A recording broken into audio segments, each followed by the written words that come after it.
Yes, I was wrong. But Optical was wrong too. But let's not get ahead of ourselves here. What am I even talking about? For those of you who don't know your Whirlwind lore, brush up. There will be a test next Monday. 6 years ago, I made a video about Levolution. This was a trend spearheaded by Optical, a creator who was fairly prominent at the time. They were well known for popularizing this modernistic style, including custom portals and paths and such, which is something we never really recovered from. Either way, the movement enjoyed the promotion of some big names in the community like Sir Punj and Jonathan GD. And while it didn't outright dominate the creating scene, it definitely played a significant role at the time. It was a time where I myself was a lot more cynical in my videos. I was less interested in the artistic merit of geometry dash levels and more in being correct and having the best arguments just for the sake of it. Of course, I still care about being correct and having the best arguments, and for the record I am, and I do, but it's in service of a greater purpose now. I'm more in tune with my own feelings. I have a better grasp of what I value about Geometry Dash as a game, and in turn what makes a good Geometry Dash level to me. And I aim to promote that vision. That's why I'm making this video, I guess, as well as every other video on my channel. Anyway, that's enough preamble. Let's unpack Levolution properly this time. The catalyst of this whole movement is Optical lamenting that there are fewer and fewer good levels being made because they simply take too much time and effort. The community continually expects bigger and better things from creators, and when levels don't meet those expectations, they're written off as lazy or boring, despite the fact that genuine love and care is being put into those levels too, which discourages them. The proposed solution is to encourage creators to make smaller scale projects, to lower their standards, as Optical puts it. This would purportedly result in creators being able to put out levels more consistently and spur more activity in the creating community, as well as a bunch of other side benefits. Looking back on this 6 years later, I can kind of understand the thought process here. After undergoing some personal revelations of my own, I can see where Optical is coming from, especially considering the state of the game nowadays. Back when I made that video on Levolution, I spent most of my focus on trying to dismantle Optical's arguments as much as possible to establish my intellectual superiority. A lot of what I say in that video is very ad hoc, which is a pretentious way of saying that my arguments are very specifically tailored to the exact words Optical says, but they ignore broader context and sidestep the core issue. A lot of what I say in that video is wrong to begin with, but overall it just doesn't really get at what Optical is trying to say in the first place. It's a very cynical video and offers a very bleak vision for Geometry Dash overall. Really, I don't know what you guys were thinking liking this video. It fucking sucks, dude. Like, it's genuinely kind of shocking to me how openly cynical and close-minded I was back then. And you guys just ate that shit up. This is an excellently constructed video. This is quality content. Humiliating comments to post on a video like this. I hope you're embarrassed. I know I am.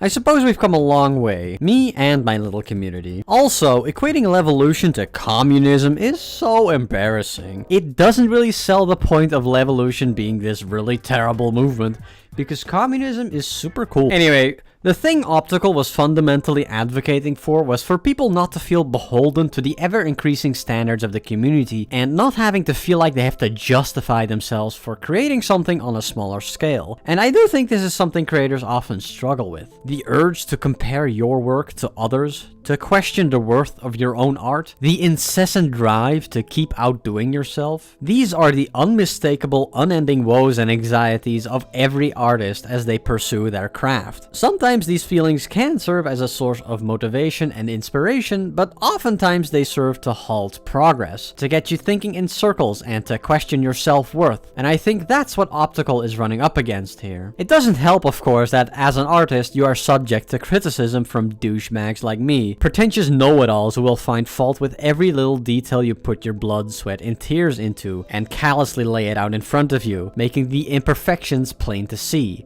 That stings. Your art is a personal endeavor, and having it coldly dissected and scrutinized like that will hurt, especially if part of you realizes that the criticism you're hearing kind of rings true. I speak from experience, naturally. I've made levels of my own, of course, but my videos receive plenty of criticism too. It doesn't always feel great, but I know if I didn't listen to what other people were thinking sometimes, I would never have moved on from the shitty videos I was making 6 years ago. There are some people in this community who seem to think criticism is always unwarranted unless specifically asked for, that you should keep your opinions to yourself if nobody solicits them. But I can't support that idea. I think experiencing art and communicating those experiences is just another part in the creative process. It's the next link in the chain, and in turn, the people offering their criticisms of me are simply contributing the next link after that in the chain of artistic expression. Art doesn't stand on its own, after all. It's a continuous, ongoing conversation. Geometry Dash levels only exist in the context of a wider community, and we all stand to gain from sharing our experiences,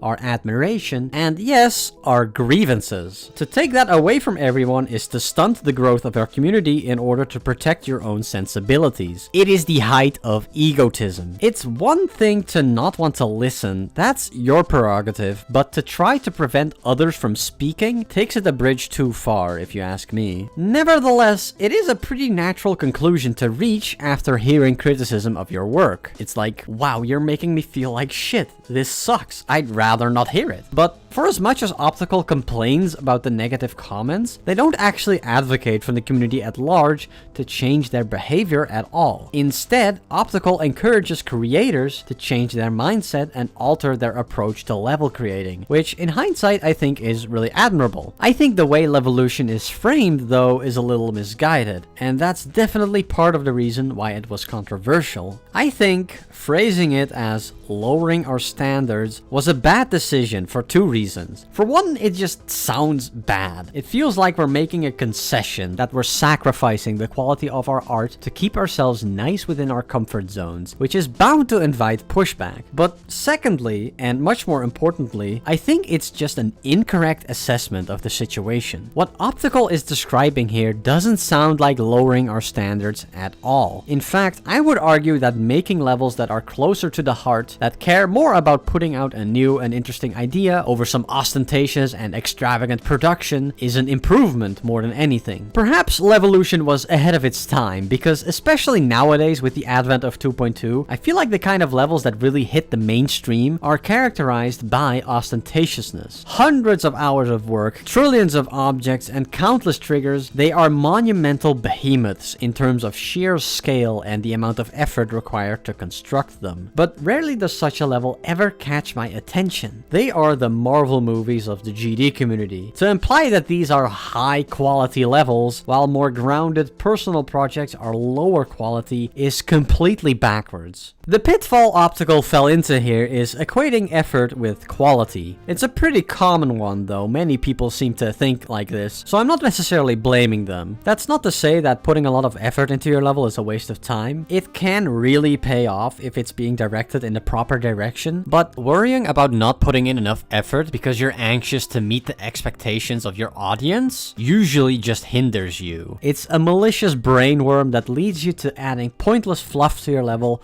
that really should not be there in the first place. More often than not, it just takes away from the level. Trust me, I'm not immune to its effects either. The final nail in the coffin for Levolution though is that Optical just isn't a very good figurehead for the movement. Their modernistic design style is endearing and fun at first, but at the end of the day, Optical isn't really remembered for being an influential creator anymore, if at all, despite amassing a whopping 102 creator points. It's been 5.5 years since their last level, and Optical is still on the leaderboards. But what remains of that legacy? Optical's levels were monotonous and simplistic, boring levels with forgettable generic names that all blend together, and the quirky passion projects he talks about in the Levolution rant amount to little more than a few barely functional minigame concepts. Still, others did take up the mantle and created levels under the Levolution banner that are still remembered fondly today. Astros by Sputniks,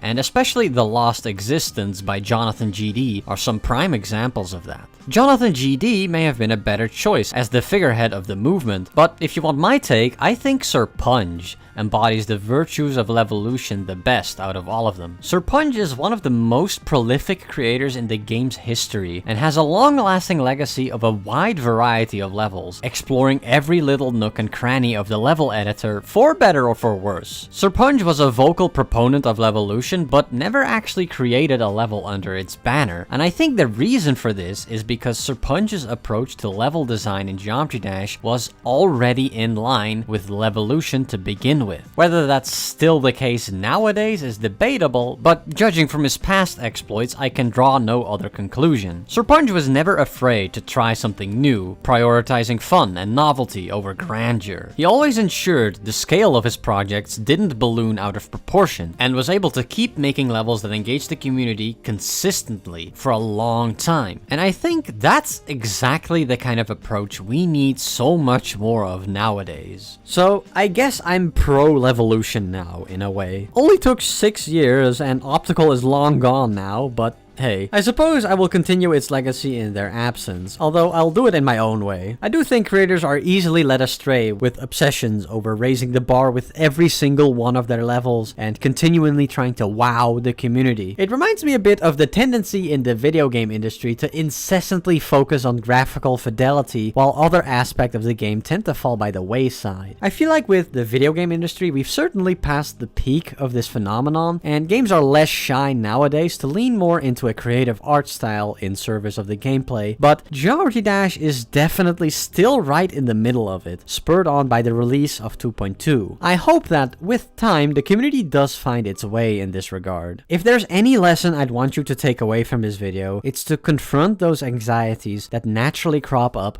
when you're creating a level. Maybe this isn't detailed enough, or this level sucks, I should just drop it altogether. When you find yourself thinking things like that, take a moment to stop and reflect. Do you actually agree with what you're thinking? Thoughts are often spur of the moment and involuntary, so when they negatively affect you, it is crucial you examine them more thoroughly. Is there some aspect of the level that actually needs improvement? Is continuing this level genuinely not worth it, or are you just acting at the behest of a malicious brainworm? It's honestly not all that different from processing criticism from other people. Do I agree with this person? Is their criticism helpful to me? Do their proposed solutions make sense to me, or is there another way that suits me better? I think internalizing this way of thinking makes you a much better, happier, and more confident artist. Anyway, thus concludes my redemption arc. Special shoutouts to my grandpa demons on Patreon, Belfry Clog, Crone44, Bayfer, and Sir Lethbridge Stewart. As always, thank you for your support, and thanks for watching, everybody. See you later.